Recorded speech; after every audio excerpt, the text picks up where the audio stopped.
à la découverte du module carte. Leçon numéro 5. Comparer les valeurs des cartes.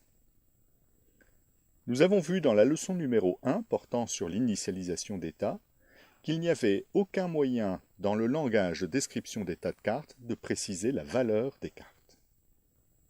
En revanche, le module carte offre une fonction qui permet de comparer ces valeurs. Cette fonction est la fonction supérieure. C'est une fonction qui prend deux numéros de tas en paramètres. Je vais ici choisir les numéros de tas 1 et 3 et qui renvoie un booléen, le booléen true si la carte au sommet du premier tas est supérieure à celle située au sommet du second tas et false dans le cas contraire. Ici, j'ai la valeur false parce que le 9 de trèfle a une valeur plus petite que le valet de pique. Bien évidemment, si je pose la question en inversant les numéros de tas, je vais obtenir la valeur true. Que se passe-t-il en cas d'égalité des valeurs?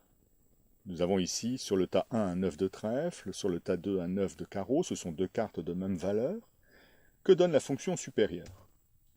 Eh bien, la fonction supérieure donne la valeur true. Donc, nous retenons que la fonction supérieure est une fonction booléenne, un prédicat, à deux paramètres, deux numéros de tas, et qui répond la true si la carte située au sommet du premier tas est supérieure ou égale à celle du second tas, et false dans le cas contraire. Comme un bon nombre de fonctions du module carte, la fonction supérieure est soumise à des contraintes d'utilisation. Il est impossible de comparer deux cartes situées sur des tas dont l'un est vide. Par exemple, si je demande est-ce que la carte au sommet du tas 1 est supérieure à celle du tas 4, je vais avoir ce message d'exception qui me précise que le tas est vide. De la même façon,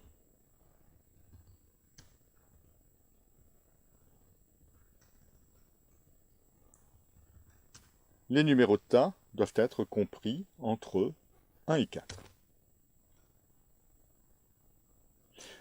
Voilà, nous avons vu donc une fonction supplémentaire du module carte, la fonction supérieure. Fin de la leçon numéro 5.